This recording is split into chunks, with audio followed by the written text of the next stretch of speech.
together to do good work, and maybe that's the purpose of it, but we do a lot of cultural protocol things in Canada, and we're missing some of the heart that you all have. And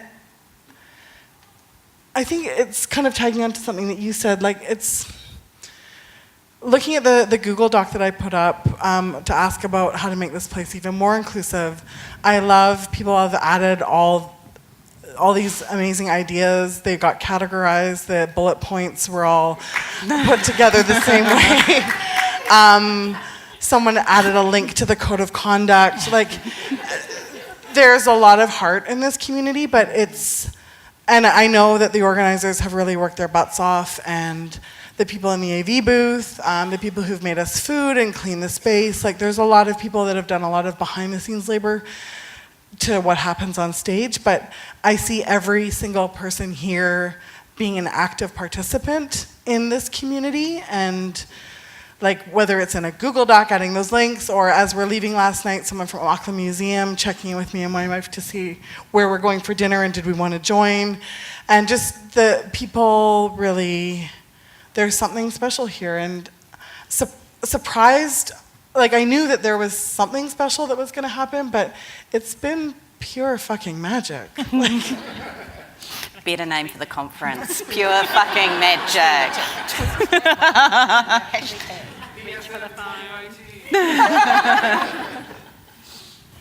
Yeah, no, I just, the thing that surprised me the most, and, you know, I don't know the complexities or the issues around it, but it's definitely got something to do with the old people, the old Maori people who kept their mother tongue strong and flowing, but the amount of non-Maori people who use language words, we just don't get that in Australia. Yeah, and I just think it's just a really lovely thing to hear people speak the language of the land, you know. That ties into a question that we received online. Thank you very much. Next year is the year of the Indigenous language, or Indigenous languages. And there was a question from someone here, and forgive me, I can't remember if it was a named person. If it was, feel good about yourself, or if it was an anonymous person. But they were asking, most of us work in institutions, what can our institutions contribute to the conservation and the promotion of Indigenous language? And I wondered if anyone had a thought to contribute on that question.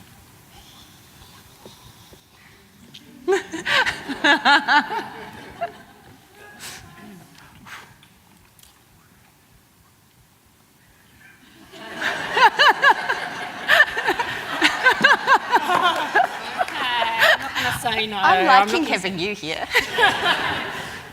Well, you know, for me it's a bit of a hard one because I'm a second language learner, and what I've learned through that journey of second language learning is that a lot of the knowledge that's encoded in our reo is through metaphor, and the understanding of what that metaphoric space is more than learning grammar and verbs and pronouns. It's actually a way of thinking, and through the language, you can, if you weren't born into that life world, and demographer hat on, and let's not forget 87% of Māori live in urban areas, you know, and all those demographic major changes that have happened, largely imposed on us actually, have for different reasons meant that ability to be raised in our tupuna's life world is not equally accessible to everyone. So when you're embarking on that journey of language reclamation, you can learn the language, but it doesn't mean you have the metaphoric, the access and the mātauranga that comes with it. And doing this research with my dad has really crystallised for me the complete difference in the way of thinking. And so when you take a language and you put it in an institution, you might, through signs, you know, and through promoting te reo Māori amongst your staff and stuff, yes, that's one step. And it's beautiful to hear our language being spoken, and it's affirming, particularly when so many of our tupuna didn't have that in their lifetime, and were punished actively for even speaking their mother tongue. So that's a first step. But you can't decouple the language from the mātauranga that comes with it. And it's really easy to appropriate aspects selectively and put a nice gloss on it and not give it substantive meaning. And for me, that always comes back to things like governance and tikanga and kawa. And those things all have to be interlinked. Yeah. Kia ora. Anyone else want to have a... Yeah. It was really important that you started that first to give you, as mana whenua and tangata whenua, it was important that I do that. In Aotearoa, New Zealand, we celebrate every year Māori Language Week and all these Pacific language weeks. And in the very beginning I was gung-ho. Absolutely. So on Samoan Language Week, let's all say talofa lava, and everyone say talofa lava. Talofa lava. Absolutely. So that's the word for hello. And then just recently, I connected with some real Pacific knowledge holders. And one of them, and I will mention, is Professor Hufanga, Dr. Okusiti no Mahina, who is, as far as I'm concerned, a god when it comes to things Pacific knowledge. And he said, I hate the language weeks because language does not go separately from culture. And when we're talking about Māori language, it's not just enough to learn the words, you have to understand the tikanga or the culture that goes with that word, because you need to know why you're using a particular word and whether this is the particular word you should be using. Now, the question is how do institutions sort of support Indigenous language? Yes, as Tahu says, let's have some signs, but that's not going to be the big fix for ensuring that Indigenous languages are continued and really honoured. I think when we do things, we still have to be aware. I was talking about this. We have to be aware that we're doing what we can, but there is so much more that needs to be done, and this is not the be-all and end-all. Just putting up a sign that says this is the wharepaku, the toilet, is not it. It's a step, but it doesn't encompass what really needs to happen for Indigenous people of this land, so that their culture and their language is honoured.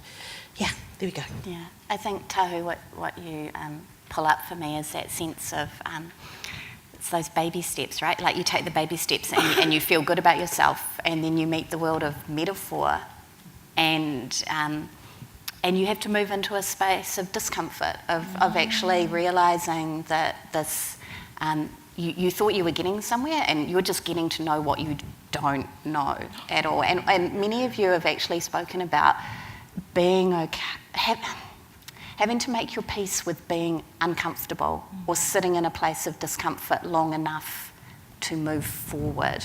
And that was something that I took out of what many of you have said today. There was a connection that was drawn for me with Bergis and Tahu, with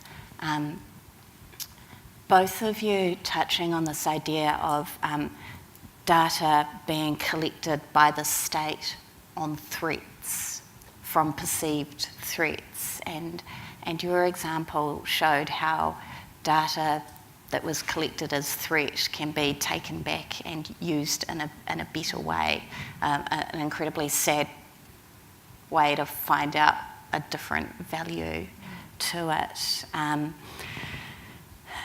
I wanted to ask the two of you, especially as I know that you might have to do a dash to make a plane, but we're doing good now. What do we, as institutions, but also as ethical and humane beings working inside those institutions, what's our role or responsibilities with data that carries that kind of weight?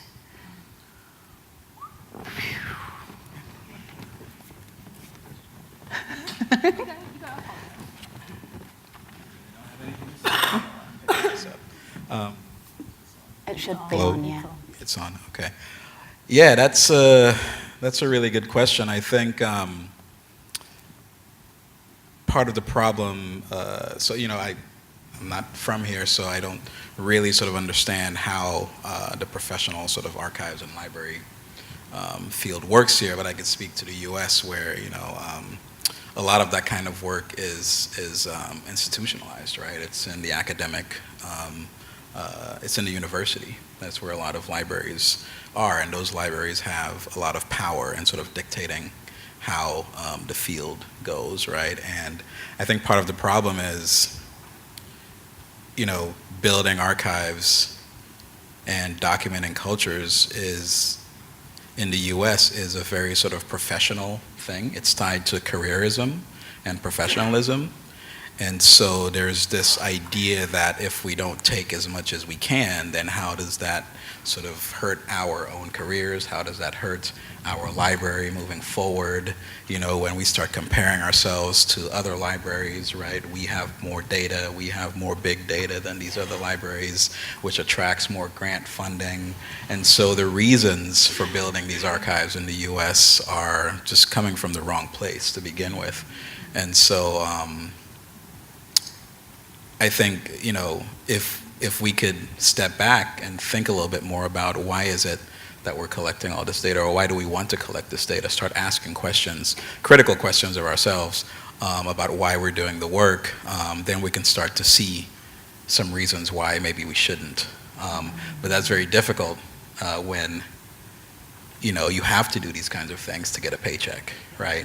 And so I think that's one of the biggest problems in the US, and that's why we try to work with communities and listen to them and sort of try to understand what they would want out of us, right? Even when we're building software and building these digital tools that speak to APIs and all this other stuff, we're really interested in what communities think.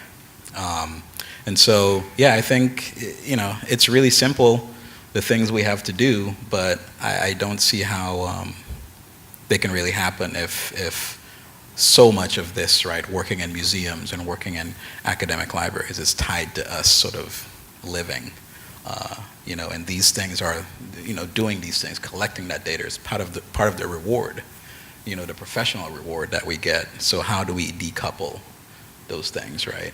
So. Now I'm trying to remember what the question was, but I think this was around. Well, I guess for me it's about, so I live in Ngaruawahia, just down the road from Turangawaewae Marae, and there's a lot of, you know, kids that walk past my house on the way to school, and you know, a lot of whānau there that I've grown up with, and I just don't see them going to the archives. You know, and going to these institutional repositories where a lot of our, you know, our histories and our knowledge is held. And so for me, I think the nature, I don't know if it's called a social contract, it's a relationship, I suppose, between those, from a data sovereignty perspective, Māori data sovereignty perspective, from whom the taonga came, and where it's currently located. I think the locus of control needs to shift. And I see the opportunity through digitalisation. It's very hard to repatriate material objects. You know, now people have been trying to do that for a long time, all over the world.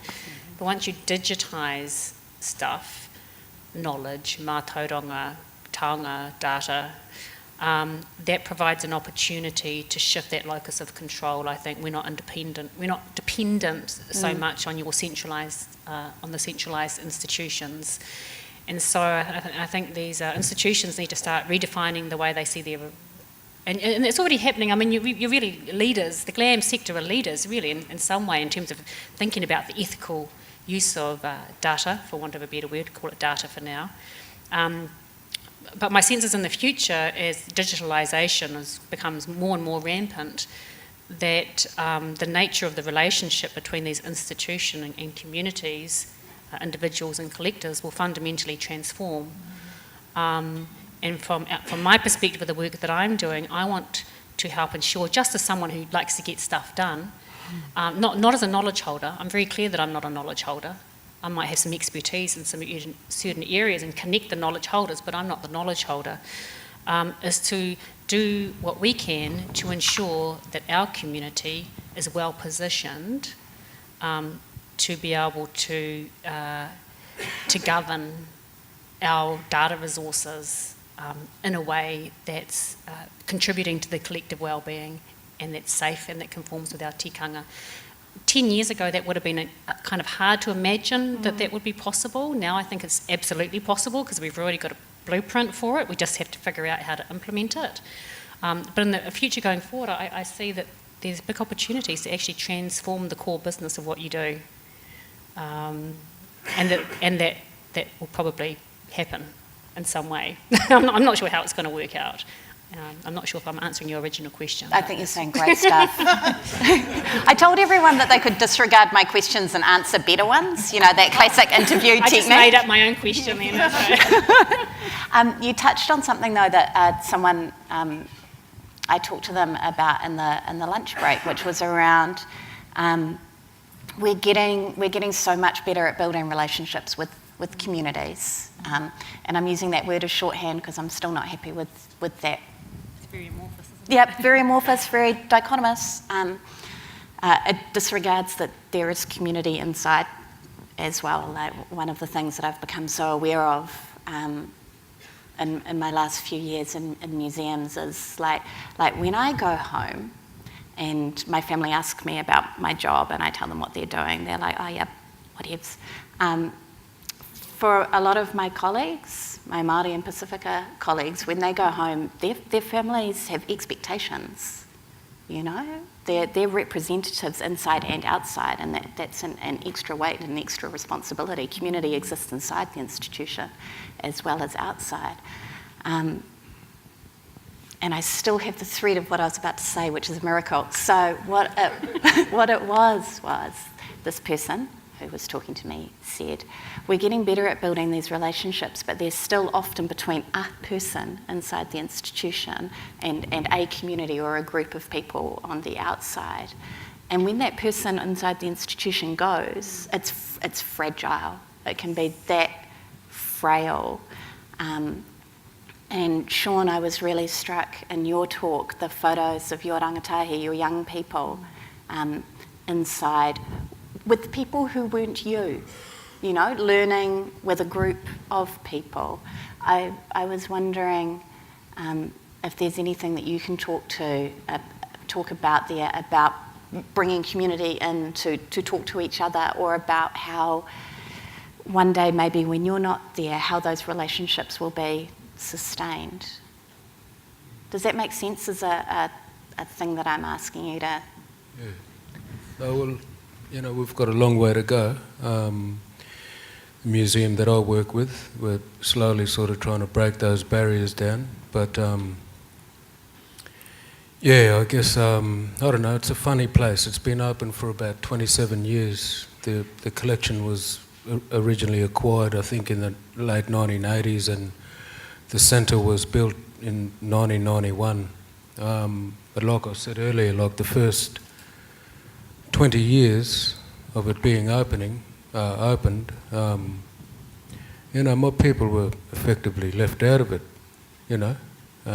There was this sort of myth which people thought that we couldn't look after and manage our own culture, you know, but we're just breaking that down now, obviously, because we know how to sort of work with it and manage it and all those kinds of things. But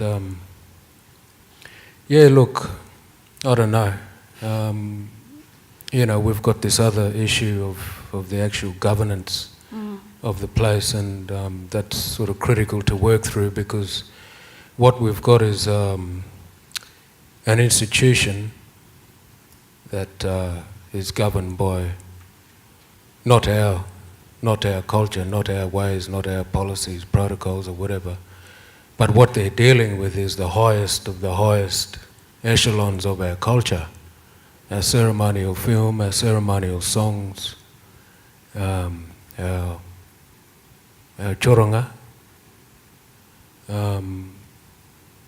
And so, you know, I mean, how can a board that's not made up of elders make really critical decisions about repatriation or access or protocol when they don't know anything about our culture. So I think, look, I just try and tell people that, old people and young people, this is our place.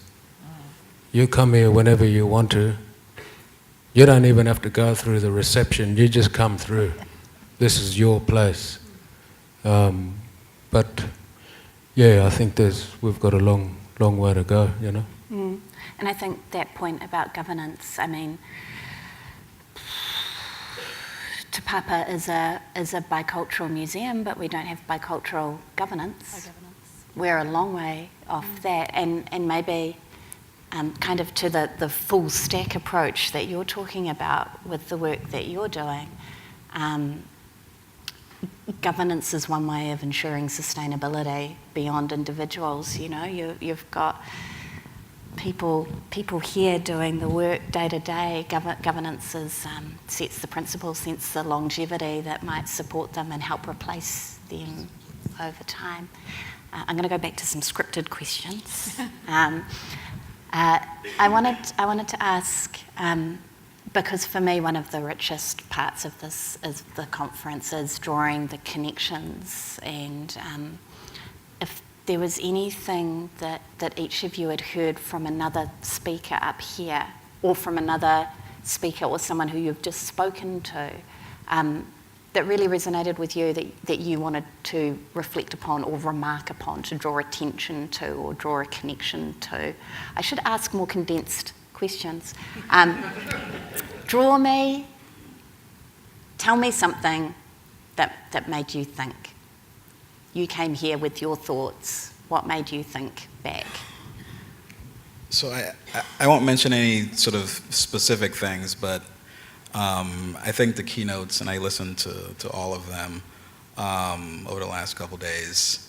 I think, you know, I'm humbled after listening to these folks. You know, I thought I was doing pretty good work, and I'm like, damn,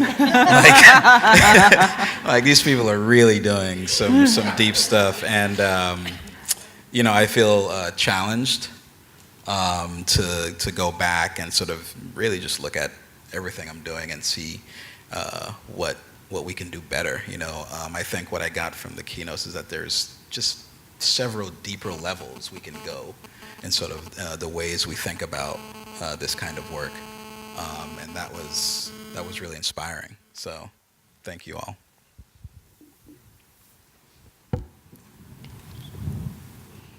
Yeah, all the keynotes were, everybody who spoke actually got something out of it, but I think the sort of strongest link, I guess, was when Tahu spoke about the digital sovereignty issues. We sort of haven't really entered that space yet, but it's something we really need to.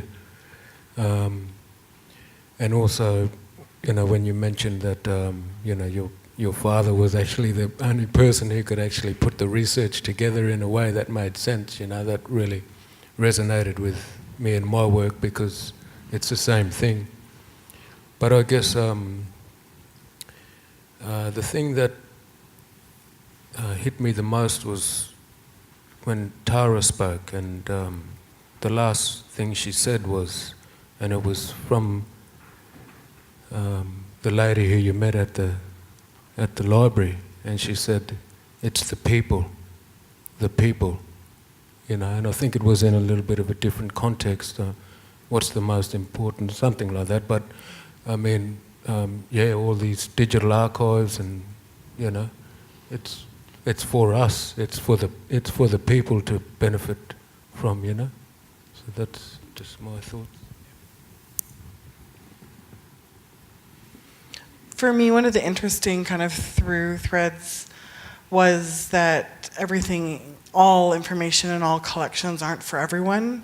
And when I've raised my concerns about some specific collections in North America, people look at me like, wow, that's a really far out there idea. And I think we all talked about different things that are sacred or not for general consumption, and I think that's a really interesting gray area, and the ethics of that, and when we don't have people from those communities, and you spoke about this around collections, like how do we do this and how do we do it well?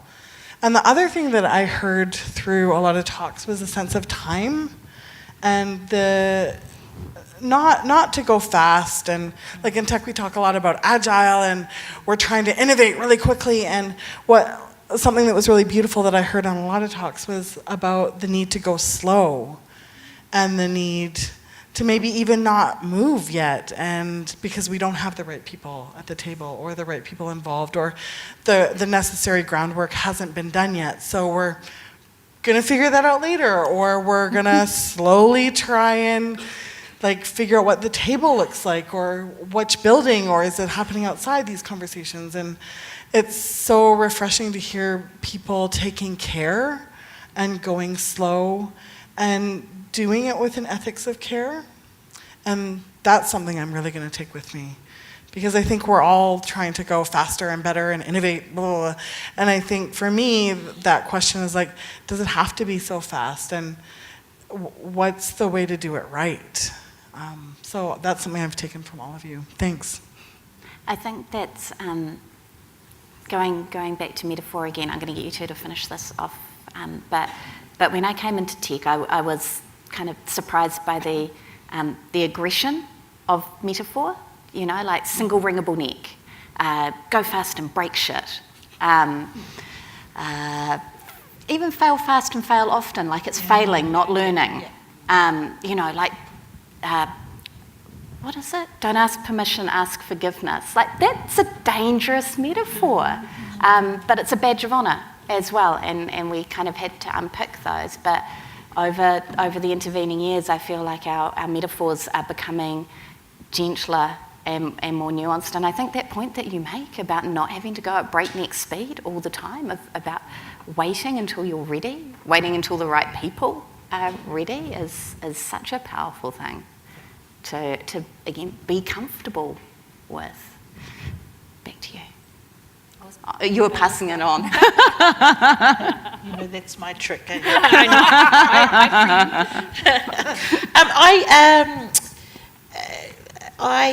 There's a couple of things. Firstly, when Tara referenced yesterday the whakatauki, the proverb, te mea nui o te ao nei, what is the greatest thing in this world? He tangata, he tangata, he tangata.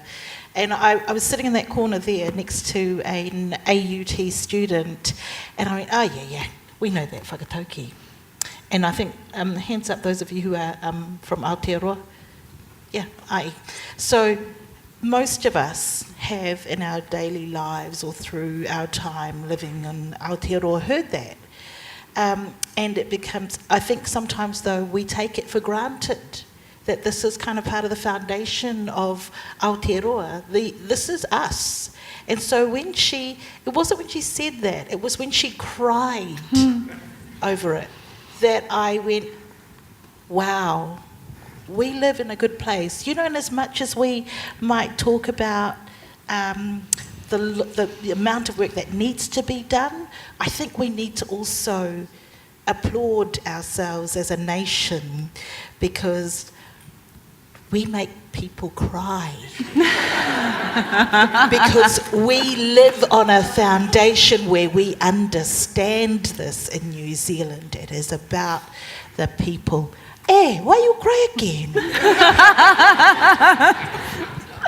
But yeah, I just...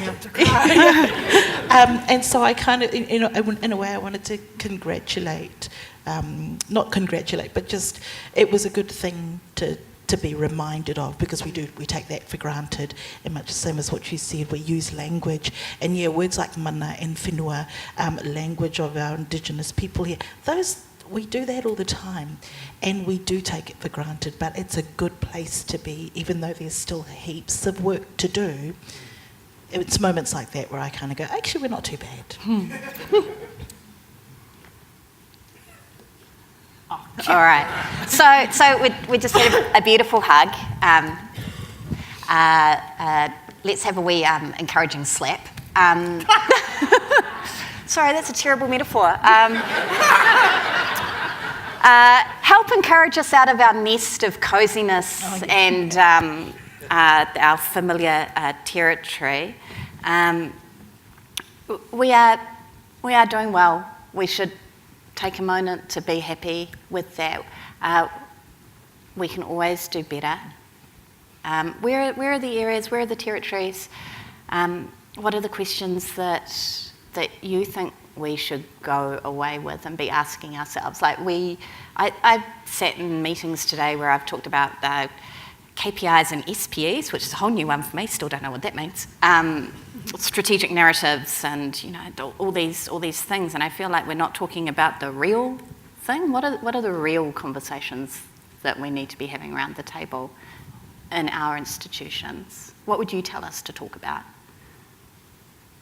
I didn't write that one down, I've just sprung this one on them, so.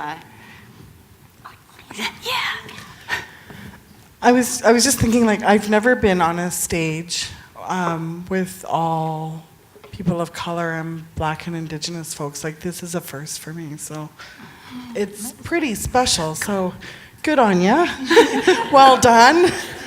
And looking at the audience, there's a lot of white people here. And I don't say that to make you feel bad about yourself, like I'm really glad you're here, but I think we need to work to make our professions more diverse, and figure out what that looks like in our communities, and also not just make our institutions more diverse, but make sure our leadership is diverse and our boards are diverse, because I think that's key. When we have different people in our institutions, we ask different questions and we value different things. So again, I think we're back to it's about people. Mm-hmm. I was at a conference earlier this year where an Aboriginal artist was asked to speak about what a blackfella museum would look like. And one of the things that he touched on was the importance of having an engagement strategy for white people. And I was like, I wonder what that would look like. So I guess if we just take this institution, and I'm not familiar with all the intricate workings of this institution, but if you're a treaty-based partnership organisation, that's the kind of flagship museum for the whole country, then my expectation would be you would have co-governance. Because how can you be a genuinely treaty? How could you have a genuine treaty partnership over your taonga, over your whare taonga, if you only let the other side in to see their taonga, but not to govern it? And it rings empty to me, actually.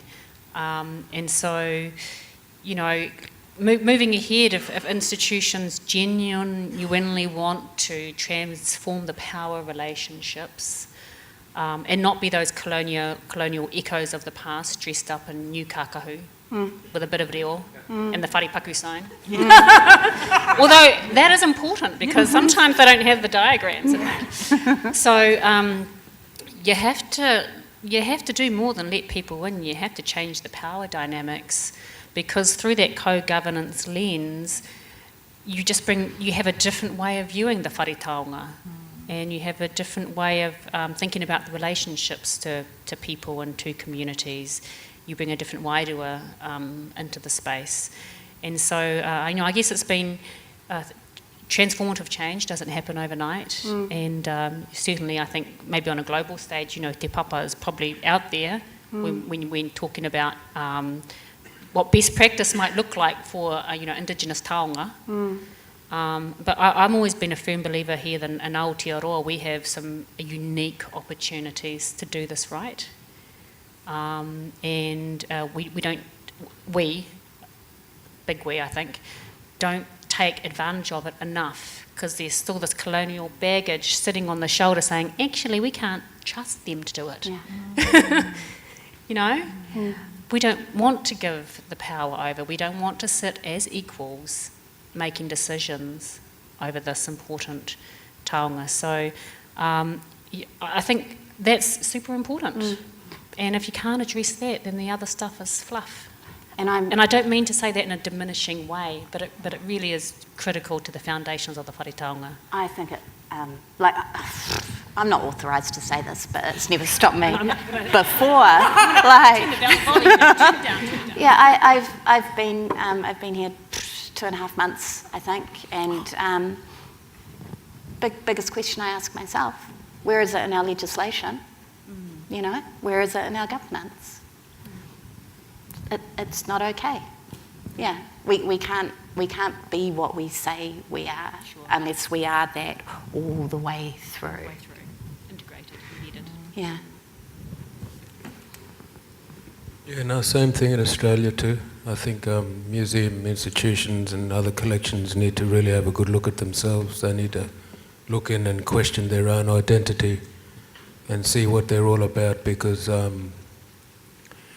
look, when we visit other museums and that within Australia, and we look at how our toronga is managed and looked after, well, actually, like in our worldview, they're actually being neglected. Just by putting an artifact in a nice, cosy place in a drawer that sort of, you know, is sitting there safely, it's not going to be broken or whatever, but that's not proper management of our sacred artifacts. So we're sort of, you know, in the process of really sort of asking hard questions of museums, and, you know, well, actually, we just want our stuff back. Because we're the best, you know, we're the only people who can look after it properly, you know. Yeah, and I think, you know, all these sort of governance issues with the major museums, we're really sort of behind the 8 ball. It's going to take a long time before we can sort of start, you know, influencing what's happening. There's a report about to come out in France to Emmanuel Macron, recommending that looted museum objects from Africa should not be loaned back, should be sent back, full stop. And I mean...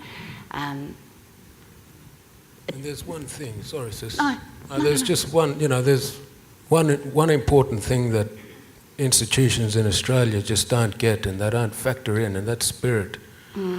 When we walk into a room, we know that we're surrounded by spirits. You know, we know that, and we have the protocol and the techniques and the knowledge to deal with that.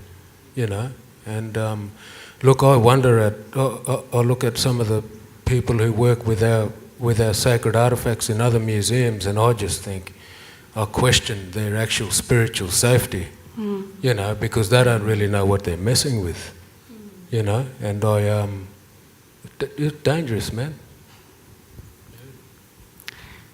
We're nearly at the close of this session, and I guess my underlying hope with it is to help all of us move from that the 2 days of sort of like information bombardment and eye-opening that you get at these events, and to transition us back out into the world and back into that reflective state, like we were talking about.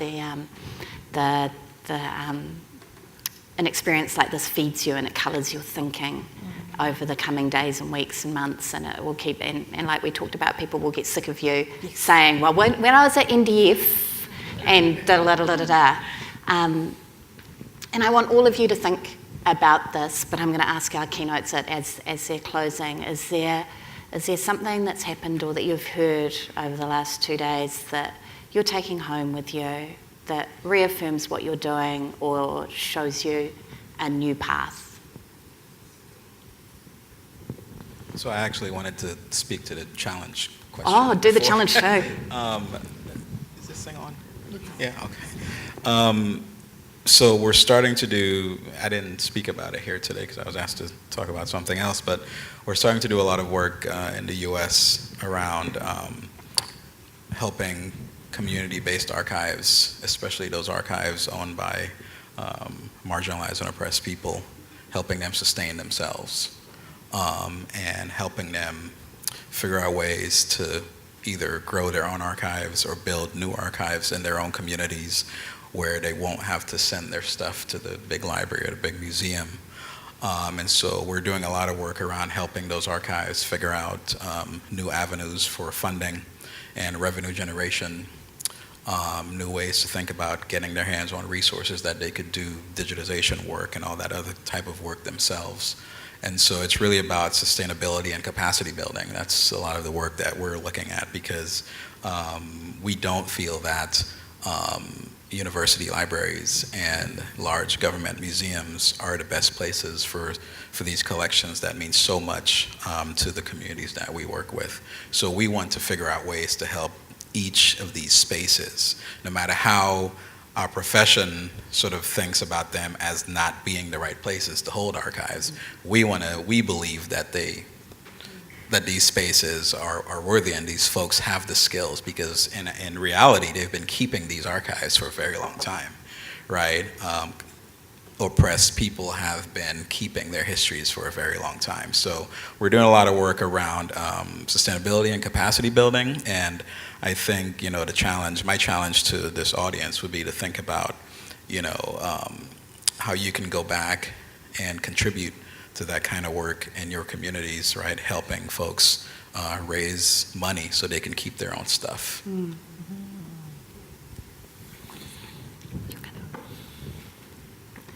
That's such a good way to dodge having to answer the last question. Sorry to do this, but I'm going to. Thank you. Bye. I can't even do it. Have a safe trip home.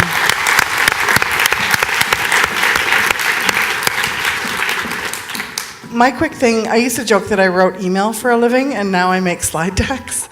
A lot of my work is really analytical and thinky, and what I'm going to do is bring my heart to work as well. And when I feel things, I'm going to share them, and I think that's going to mean me speaking up about some stuff that doesn't quite sit right, even if I don't have the answer. Oh, no. Take the mic. You and I had this discussion earlier on, and I said to you, because you said to me after my keynote, go away, have a cup of tea, and decompress a little bit. And I just said to you just before, I realise as I get older it's going to take me a little longer than just a cup of tea to decompress.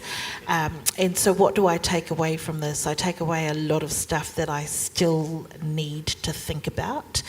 There's been so much wonderful information and some challenging information as well. And it's sparked in my own head some ideas, especially when we're talking about repatriation, and that's just not a subject that we have time for me to talk about.